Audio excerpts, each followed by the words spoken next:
ലക്ഷക്കണക്കിന് ഭക്തജനങ്ങൾ ഒത്തുചേർന്ന പറക്കോട്ടുകാവ് താലപ്പൊലി മഹോത്സവത്തിന് പിന്നാലെ ആഘോഷപ്പറമ്പും പരിസര പ്രദേശങ്ങളും ശുചീകരിച്ച് മാതൃകയായ തിരുവില്ലാമല ഗ്രാമപഞ്ചായത്ത് ഭരണസമിതിയും ഹരിതകർമ്മസേനയും. തിരുവില്ലാമല ഗ്രാമപഞ്ചായത്ത് president Krishnaprasad, vice president Sheela Panicker എന്നിവർ നേതൃത്വം നൽകി.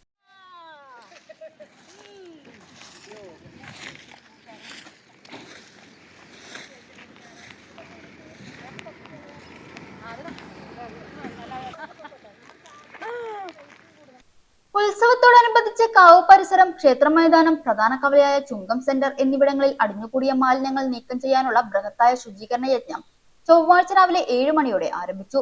ഗ്രാമപഞ്ചായത്ത് ഭരണസമിതി അംഗങ്ങളും ഹരിതകർമ്മസേന പ്രവർത്തകരും സന്നദ്ധ പ്രവർത്തകരും കൈകോർത്താണ് ഈ ഭഗീരഥ പ്രയത്നത്തിൽ പങ്കാളികളായത്. ഉത്സവത്തിന്റെ ഭാഗമായി റോഡുകളിലും മൈതാനങ്ങളിലും ഉപേക്ഷിക്കപ്പെട്ട പ്ലാസ്റ്റിക് കുപ്പികൾ, കവറുകൾ, മറ്റ് അജൈവ മാലിന്യങ്ങൾ എന്നിവ പൂർണ്ണമായും ശേഖരിച്ച് സംസ്കരണ കേന്ദ്രങ്ങളിലേക്ക് മാറ്റിക്കൊണ്ടിരിക്കുന്ന പ്രവർത്തനങ്ങൾ പുരോഗമിക്കുകയാണ്. ആഘോഷങ്ങൾക്കൊപ്പം തന്നെ പരിസര ശുചിത്വം ഉറപ്പാക്കേണ്ടത് ഓരോ പൗരന്റെയും കടമയാണെന്നും പ്ലാസ്റ്റിക് രഹിതവും മാലിന്യമുക്തമായ തിരുവല്ലാമല എന്ന ലക്ഷ്യത്തിലേക്കുള്ള ചുവടുവെപ്പാണിതെന്നും ഗ്രാമപഞ്ചായത്ത് ഭരണസമിതി അറിയിച്ചു.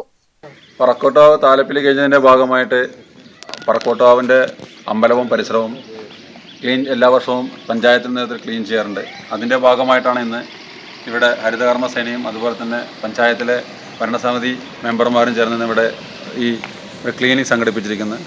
ഈ പരിസരം ശുചീകരിച്ച് വൃത്തിയായി സൂക്ഷിക്കുവാൻ പഞ്ചായത്ത് പ്രതിജ്ഞാബദ്ധരാണ്. അതിൻ്റെ ഇന്ന് രാവിലെ 7:30 മണി മുതൽ ക്ലീനിങ് സ്റ്റാർട്ടായിട്ടുണ്ട്. എത്രയും പെട്ടെന്ന് ഇതെല്ലാം വളരെ വൃത്തിഹീനമായ ചുറ്റുപാടിൽ നിന്ന് നല്ല വൃത്തിയോടുകൂടി വയ്ക്കാനുള്ള ശ്രമങ്ങൾ പഞ്ചായത്തിൻ്റെ ഭാഗത്തുനിന്നും ആരംഭിച്ചു കഴിഞ്ഞിരിക്കുന്നു. ഏതായാലും പറക്കോട്ടാവ് താലപ്പൊലി വളരെ ഭംഗിയായിട്ട് കഴിഞ്ഞു.